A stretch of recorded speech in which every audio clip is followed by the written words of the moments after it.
Hi everybody and welcome. This is the Apostate Prophet. I hope you're having a great day. This will be a very quick video. I'm currently working on a whole major response to Mohammed Hijab, who recently tricked me into a discussion, which is very funny. The only way he would have an online discussion with me is by tricking me and catching me unprepared with his two friends. Anyway, I'm going through that right now, and I will publish the end of Mohammed Hijab, or the complete destruction of Mohammed Hijab, very soon. But related to that, there is an issue. During our discussion, when I brought up the capital punishment for apostasy in Islam, Mohammed Hijab resorted to answering with his response instead and what he believes in. And he suggested that Muslim countries should not execute apostates, but relocate them to other non-Muslim countries instead. So instead of executing apostates, he wants to exile apostates. Fine, sounds better than executing apostates, right? At least you can send them away to different countries, and I'm pretty sure that most apostates, even in our time, don't want to live in Muslim countries anyway. In fact, maybe all Muslim countries should adopt this and should deport everybody who leaves Islam. Not even Muslims want to live in Muslim countries. Maybe this way, Islam would quickly die, because everybody would just leave Islam just to leave the Muslim countries. We should really test that, would be great. But there is a problem.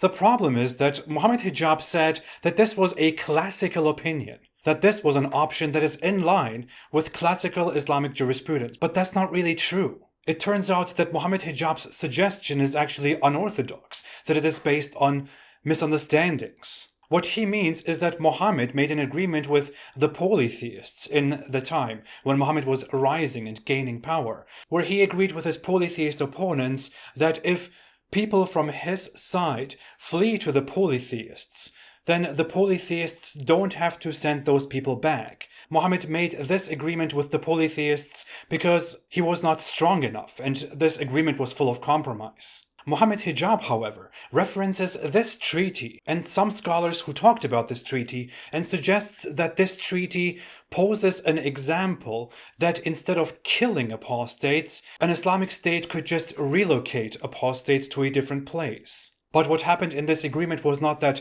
the Muslims relocated apostates into a different place, but that they didn't chase those apostates who flee to the polytheists. And the scholars that Mohammed Hijab referenced in order to back up his weird suggestion also didn't really suggest what Mohammed Hijab suggests, but just suggested that a ruler could make a treaty, an agreement with different countries, in which apostates, if they flee, don't have to be brought back or sent back. So, long story short, Mohammed Hijab misunderstood something. And the whole point that he was trying to make, in response to my criticism of Islam because of its apostasy laws, was void, because Mohammed Hijab gave a false opinion that is not in line with Islam, that is considered unorthodox. Mohammed Hijab further tried to clarify and justify his position, but his Muslim supporters and other Muslim apologists opposed to that and said, hey, you're misunderstanding this, bro. This is not right.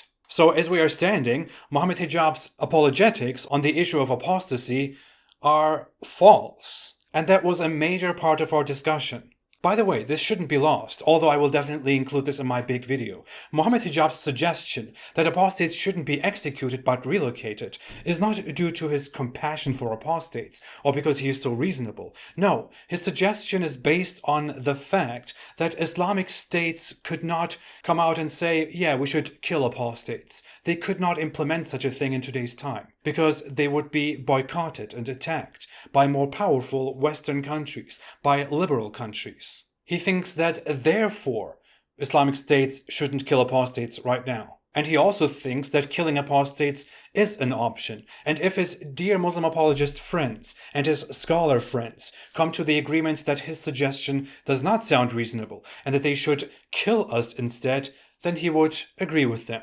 What needs to happen now is that Mohammed Hijab needs to come out and clarify what his position is. Does he take that suggestion back and support the killing of apostates in his Islamic state? And according to him, a Muslim country, a country that is majority Muslim, should implement such an Islamic state. And Mohammed Hijab wants to spread Islam.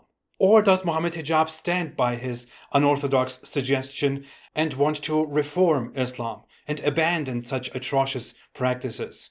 Which would be a lie, to be very honest. I think he really needs to clarify this. To be very honest, I could go on and make my video anyway, and I will do that. The main reason that I'm making this video is just to show something to everybody. Do you see what's going on here? Muslims, Muslim apologists, supported by so many mainstream Muslims, so many out there, hundreds of thousands, are currently arguing whether it is okay that Mohammed Hijab suggests exiling, deporting, systematically getting rid of people who leave Islam, or whether that is deviant and we should all stick to executing people who leave Islam.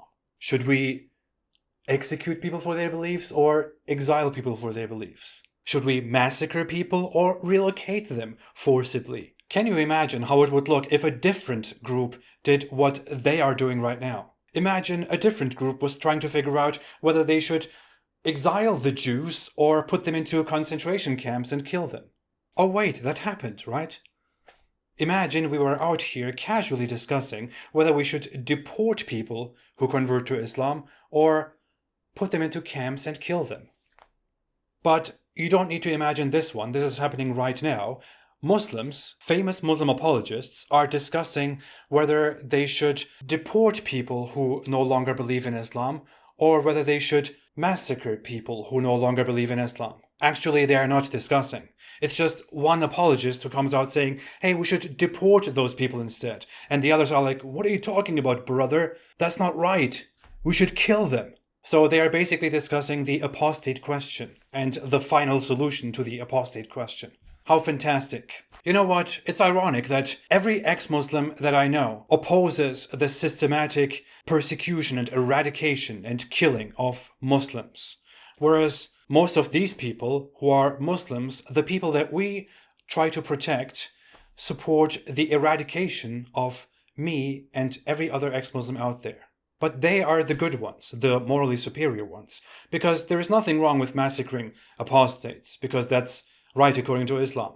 But it's terribly wrong to persecute Muslims, because that's persecution in Islam. Hypocrites. Absolutely crazy lunatics and hypocrites. No wonder they are scared to engage in actual debates where we have to listen to each other and respond to each other, instead of resorting to trickery and ambush. Well, that's what they have to do, because they can't kill us right now.